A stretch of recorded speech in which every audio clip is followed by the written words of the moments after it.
हमारे साथ यहाँ पर मौजूद हैं और साथ ही साथ हमारे साथ retired wing commander Prafulla Bakshi ji रक्षा विशेषज्ञ मौजूद हैं। आप दोनों का सर बहुत बहुत स्वागत है। तो चलिए सबसे पहले देवनाथ जी मैं आपका रुख करूंगी सर।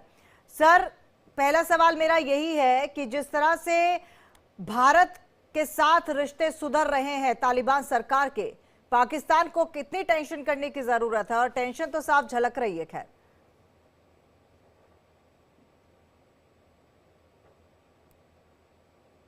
सर आपकी आवाज हम तक पहुंच नहीं पा रही, आप हो सके तो अनम्यूट एक बार करके देखिए। तमन्ना, पाकिस्तान तिलमिलाया हुआ है। पाकिस्तान को समझ नहीं आ रहा है कि अगर बगलें झांकनी है तो किस तरह से बगलें झांके।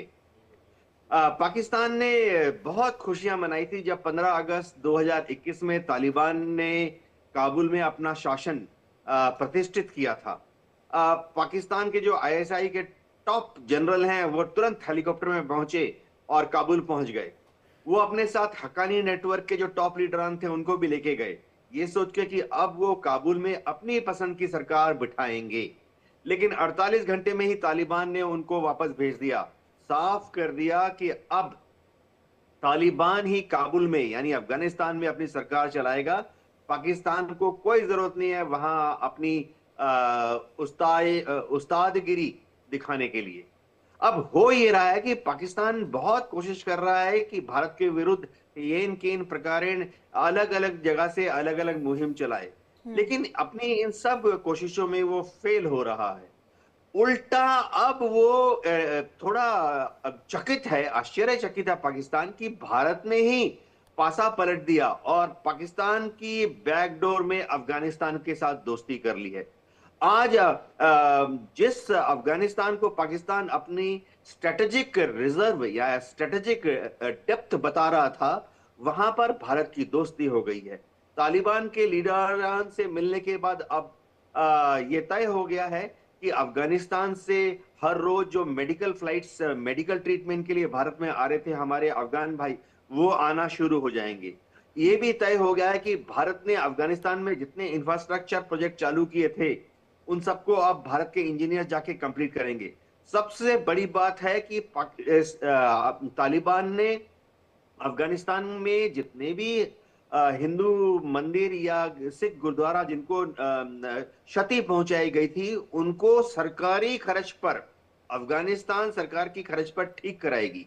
और तो और तालिबान ने यह भी वादा किया है कि बहुत जल्दी ही जो सिख या हिंदू भाई हमारे काबुल, कंधार, हेरात छोड़कर भाग आए थे हिंदुस्तान में, उनको वहां वापस जाने के लिए न्योता देगा और उनकी फैमिली, उनकी प्रॉपर्टी, उनके बिजनेस को सेफ रखने का वादा भी किया है। तो पाकिस्तान को समझ नहीं आ रहा कि किस तरह से हिंदुस्तान को अपने बैकयार्ड से बाहर निकाले।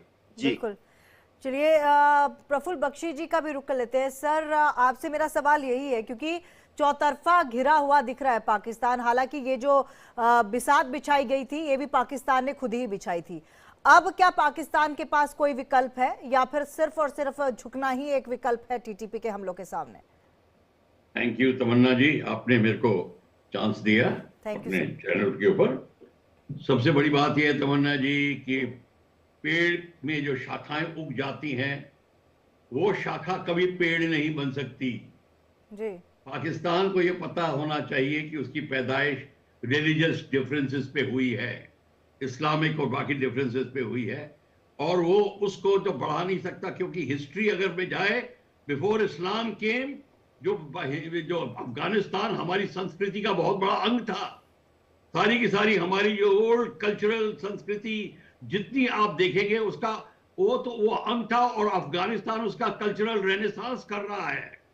और यही बात पाकिस्तान को समझ नहीं आ रही, जैसे अभी देवनाथ भी बोल रहे थे, एंड एब्सोल्युटली ठीक, कि पाकिस्तान इस समय असमंजस में है। वो समझता है कि वो इस्लाम का झंडा लेकर और जो कि आईएसआईएस से जो पैसा आ रहा है और जो उनको अपनी देवबंदियों से और बरेलवी सिखाई से जो उनको मिल रहा है उसको सुनकर अफगानिस्तान उनकी तरफ होना चाहिए। पर अफगानिस्तान को तालिबान जो शक्ति है उसने सफा बोल दिया है कि आप इस समय हवा में पुल बांध रहे हैं, आप अपनी ही प्रॉब्लम खुद सॉल्व करिए। ये प्रॉब्लम नहीं है, क्योंकि अफगानिस्तान को पता चल गया है जब तक हम अपने पुराने रूट्स को नहीं स्ट्रॉन्ग करेंगे, हम ऊपर नहीं उठेंगे। तो सारे उनके ओल्ड रोड कंस्ट्रक्शन, हॉस्पिटल्स, सारे के सारे रिवाइव हो रहे हैं। और मैं आपको बता दूं, हमारे जो लोग थे, मेरा अपने गांव के लोग जो वहां बसे हुए थे अफगानिस्तान, वो अब सब वो रियलाइज कर रहे हैं कि अफगानिस्तान हमारा एक अभिन्न अंग था। अफगानी भी रियलाइज कर रहे हैं, खासकर जो अफगान बिजनेसमैन अब हिंदुस्तान में आ रहे हैं, वो जो उनके जो पेशेंट्स हॉस्पिटल में हैं, वो सारे के सारे इस बात पे, जो common man of Afghanistan knows कि हमारा रिश्ता जो है वो अखंड है, अभिन्न है भारत से। चाहे ऊंच नीच हो जाती है, रिलीजियस लीडर्स आके आग लगा देते हैं, पर उससे कोई फर्क नहीं पड़ता। They have overcome that problem. तो अब प्रॉब्लम ये है कि पाकिस्तान में प्रॉब्लम है, तालिबान की तो है ही, दो टाइप के तालिबान हैं, बलोचिस्तान उनसे मिल गया है। अब वो प्रॉब्लम है, उसके ऊपर से डंडा पड़ रहा है चाइना का, क्योंकि चाइना के जो लोग हैं उनके ऊपर ये जॉइंट अटैक कर रहे हैं। चाइना पाकिस्तान इकोनॉमिक कॉरिडोर के ऊपर संकट आया हुआ है। जिस तरह का गदार हाईवे जो मिलता है आके, जो काराकोरम हाईवे गदार में जाता है, वहां पे प्रॉब्लम खड़ी शुरू हो गई है। ये सारा का सारा चाइना को बड़ा महंगा पड़ रहा है। चाइना प्रेशर डाल रहा है पाकिस्तान आर्मी को। अब पाकिस्तान की आर्मी में ये तालिबान घुसा हुआ है। लोअर एचलॉन के लोग जो है वो इन तालिबान को, यहां तक कि बलोच जो घुसे हुए हैं, और उनके जब ओल्ड रेजिमेंट बलोच रेजिमेंट्स हुआ करती थी, अगर आपको पता होना चाहिए, अब वो पाकिस्तान उसी बलोचिस्तान को कंट्रोल में करने की बात कर रहा है। तो वो सारे के सारे एक्स सर्विसमैन और जितने लोग हैं वो सारे अब आर्मी के खिलाफ हैं। तो पाकिस्तान की आर्मी पे बड़ा जोर पड़ा हुआ है। तहरीके टीटीपी ऑलरेडी आग जला रही है, अफगानिस्तान कोऑपरेट नहीं कर रहा है, चाइना प्रेशर डाल रहा है। ये अब चाइना पाकिस्तान को बड़ा महंगा पड़ रहा है। और आपने अभी देख भी लिया उनके कैसे वो अपने यूट्यूबर्स को और किस तरीके से गायब कर रहे हैं, क्या प्रॉब्लम्स खड़ी हो रही है, और मीडिया उनके खिलाफ है, वर्ल्ड मीडिया उनके खिलाफ पड़ रही है। इस समय उनका कोई चारा नहीं है, उनको एक ही चारा दिखाई देता है, किस तरीके से बांग्लादेश से मिलके अपनी ताकत को थोड़ा बढ़ाए। पर वो बात दूसरी है, वो टॉपिक ही दूसरा है। क्वेश्चन यही है कि इस समय पाकिस्तान जितनी भी हाथ जोड़ के अफगानिस्तान को कुछ भी कह ले, अफगानिस्तान उनकी बात मानने को तैयार नहीं है। और अब उस पाकिस्तान में जो प्रेशर आ रहा है, इस्लामिक सपोर्ट नहीं मिलेगा उसको पैसे नहीं मिलेंगे। बेसिकली जिहादियों को प्रिपेयर करने के पैसे मिलते हैं, इस्लामिक संस्थाओं से पैसे आते हैं, वो मिलने बंद हो जाएंगे। बिल्कुल सर, और ये सब उनका अपना ही बनाया हुआ है और ये लंबे समय से चलता आ रहा था, और अब उसका भुगतान तो करना ही पड़ेगा। और भुगतान कैसे करना पड़ रहा है आप देखिए, पाकिस्तान मुल्क में लोग इस वक्त मूलभूत सुविधाओं से वंचित है, हर चीज की वहां पर कमी है, महंगाई चरम पर है, किसी भी तरीके से समृद्ध या फिर कहें कि विकासशील देश है वो नहीं दिख रहा है। Group captain retire UK Devnath ji, आपके पास आऊंगी सर। अब टीटीपी की मांग पर पाकिस्तान का क्या रुख होगा? हालांकि तालिबान की तरफ से यह भी कहा गया है कि जब पार्टियां आपस में बात करती हैं तो शुरुआत में रुख जो होता है वो सख्त होता है, धीरे धीरे नरम पड़ जाती हैं। तो क्या पाकिस्तान का रुख होगा टीटीपी की मांग पर? देखिए, प्रैक्टिकल जमीनी हकीकत ये है कि टीटीपी ये मांग कर रही है कि पाकिस्तान की जो आर्मी है वो उनके ऊपर हमला करना बंद कर दे। यानी टीटीपी ये कह रही है कि जिस एरिया में टीटीपी रहती है, खैबर पख्तूनख्वा या वजीरिस्तान का वो इलाका जहां पर टीटीपी के अपने स्ट्रॉन्ग होल्ड हैं, मांग कर रही है कि पाकिस्तान की आर्मी उन एरियाज में ना जाए। अब क्या पाकिस्तान की आर्मी इस चीज को मान जाएगी? हिस्ट्री दिखाता है कि पाकिस्तान की आर्मी जो है थोड़ा कंफ्यूज है, वो कभी सख्त रुख कभी नरम रुख अख्तियार करती है। टीटीपी के जो लड़ाके हैं उनका एक ही उद्देश्य है कि लंबे समय में, यानी आज से 10-20 साल में पाकिस्तान में एक शरिया बेस्ड शासन या शरिया बेस्ड साम्राज्य की स्थापना की जाए। इसके एवज में वो पाकिस्तान की आर्मी को ये कह रहे हैं कि पाकिस्तान की आर्मी पीछे हट जाए, कैंटोनमेंट में चली जाए, और कैंटोनमेंट में रहते हुए पाकिस्तान को बैकग्राउंड से चलाने की कोशिश ना करे। क्योंकि शरिया रूल अगर टीटीपी को लाना है पाकिस्तान में तो उनको वहां पर एक पॉलिटिकल पावर बनना पड़ेगा। अगर टीडीपी को पॉलिटिकल पावर बनना पड़ेगा तो उनको पीएमएल, जो दूसरी मेन स्ट्रीम पार्टीज हैं जैसे पीपीपी है, पीएमएलएन नवाज शरीफ की पार्टी, शहबाज शरीफ अभी प्राइम मिनिस्टर हैं, पीटीआई है, इन सबको न्यूट्रलाइज करना पड़ेगा। तो टीटीपी इसलिए कोशिश कर रही है कि खैबर पख्तूनख्वा में उसकी पकड़ तो है ही, उसको और मजबूत करे। टीडीपी ये कोशिश कर रही है कि आस्ते आस्ते वो इस्लामाबाद की तरफ बढ़े, रावलपिंडी की तरफ बढ़े, लाहौर की तरफ बढ़े। पाकिस्तान की आर्मी जो है इसका जब विरोध करती है तो इसका विरोध असल में डिप्लोमेटिक लेवल पर होना चाहिए, पॉलिटिकल लेवल पर होना चाहिए, कूटनीति से होना चाहिए। लेकिन पाकिस्तान की आर्मी क्या करती है कि टीटीपी के ऊपर टैंक, लॉन्ग रेंज आर्टिलरी से फायर कर देती है और तो और एयरफोर्स का इस्तेमाल कर देती है। इससे तो बात बनने के बजाय बिगड़ जाती है। तो अभी टीटीपी और पाकिस्तान की आर्मी के बीच में, आईएसआई के बीच में जो पृष्ठभूमि में बात चल रही है, उभय पक्ष एक दूसरे की कमजोरी और मजबूतियों को भांपने की कोशिश कर रहा है। जी बिल्कुल। और देखिए, एक तरफ हम अगर बात करें पाकिस्तान की और दूसरी तरफ अगर हम बात करते हैं तालिबान के साथ रिश्तों की, भारत के रिश्तों की, और कहा जाता है विदेश नीति में सबसे ज़रूरी होता है नेबरहुड फर्स्ट, जिसकी हम रिश्तों की बात करते हैं। सर, हमारे साथ हमारे wing commander retired Prafulla Bakshi ji भी जुड़े हुए हैं। सर, आपसे पूछना चाहूँगी, इस दोस्ती के मायने क्या निकलते हैं और इस दोस्ती से पाकिस्तान और अन्य देशों को कितना बड़ा झटका लग सकता है? आप किसकी दोस्ती की बात कर रही हैं तमन्ना? सर, जैसे जिस तरह से तालिबान को लेकर हम बात कर रहे हैं, तालिबान की ओर दोस्ती का जो हाथ बढ़ रहा है। बिल्कुल, तालिबान की दोस्ती का हाथ बढ़ रहा है, उसको एब्सोल्युटली क्लियर लिखा हुआ है, क्योंकि तालिबान अब चला रही है अफगानिस्तान की सरकार को। तालिबान का जो मेन जो फोर्स है, उसको अब देखना है कि अगर उनको रिस्पेक्टेबिलिटी गेन करनी है तो उनको साधारण एक अच्छा रिस्पेक्टफुल कंट्री बनने की बात होगी। तालिबान इतना शौकीन नहीं है कि टोटल रेडिकलाइजेशन से हम कंट्री चलाएं। तालिबान नहीं चाहता। देखिए, तालिबान चाहता है कि मैं भी वर्ल्ड कम्युनिटी में ऊपर आके बैठूं। मैं तालिबान के लीडर्स को, वर्ल्ड लीडर्स डायरेक्टली मिले, जैसे कि मिले थे अभी हाल में ही, अमेरिका से भी मिल चुके हैं। क्वेश्चन ये है, वो ये चाहता है कि हम पाकिस्तान की जो प्रॉब्लम्स हैं उसको अलग रखें। हालांकि जो खैबर और बोलान और जितने दर्रे हैं जहां पे ये ट्राइबल्स हैं, वो भी ट्राइबल भी प्रॉब्लम क्रिएट कर रहे हैं। वो उनके भी फैक्शंस हैं, कोई तालिबान के फॉर है, कोई तालिबान के अगेंस्ट है। तालिबान को वो प्रॉब्लम सॉल्व करनी है।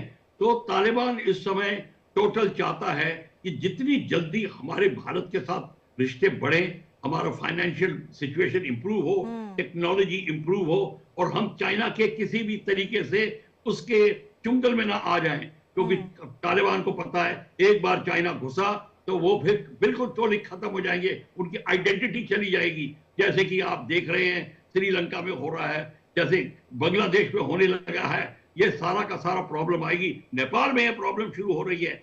ये नहीं चाहते तालिबान, वो थोड़ा दूरदर्शिता दिखाने की कोशिश कर रहे हैं और इसीलिए वो अपने को बिल्कुल टोटली बाहर रखेंगे। अब वो तालिबान चाहते हैं कि वो जो जितने अब वर्ल्ड मीटिंग वगैरह में जब अपना पॉइंट पुट अप करेंगे तो उनके पॉइंट की जब सराहना होगी तो ऑब्वियसली उनकी acceptability world committee of nation में बढ़ेगी। ये चाहते हैं तालिबान। तो तालिबान को अगर तालिबान अगर ऊपर उठना चाहता है तो वो पाकिस्तान से अपनी जो रिक्वायर्ड दूरी है वो बना के रखेगा। और पाकिस्तान की आर्मी को उसने चेतावनी दे दी है कि आप प्लीज आप यहाँ दखल मत दीजिए, और जितने अगर आपने वेपनाइजेशन वगैरह वेपन का इस्तेमाल किया हमारे इस एरिया में, आपको बहुत महंगा पड़ेगा।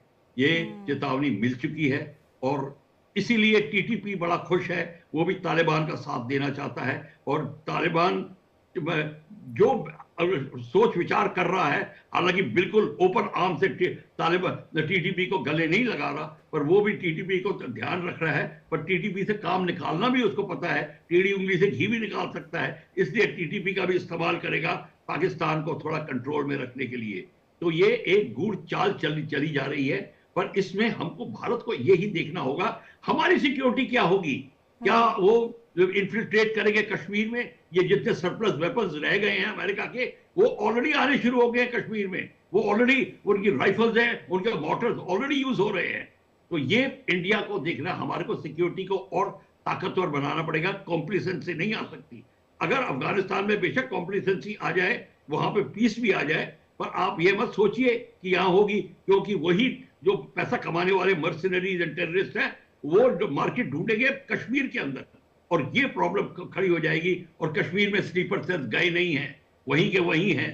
हम अपने को शुतुरमुर्गी पॉलिसी को छोड़ें और हमें पता होना चाहिए कि किस तरीके से उनको निकालना है।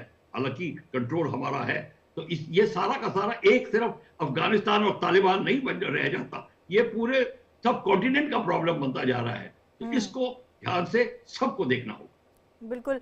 और सर, क्योंकि ये जो दोस्ती है, माना जाए कि ये एक तालिबान की कूटनीतिक जीत भी इसे माना जा सकता है। हालांकि ये डायरेक्टली इनडायरेक्टली जो है वो पाकिस्तान की बदौलत ही होगी, और पाकिस्तान, जो मैं बार बार कह रही हूँ कि पाकिस्तान ने ये अपने लिए खुद ही जो तमाम चीज़ें हो रही हैं वो खुद ही उसने अपने लिए ऑप्शन चुना है।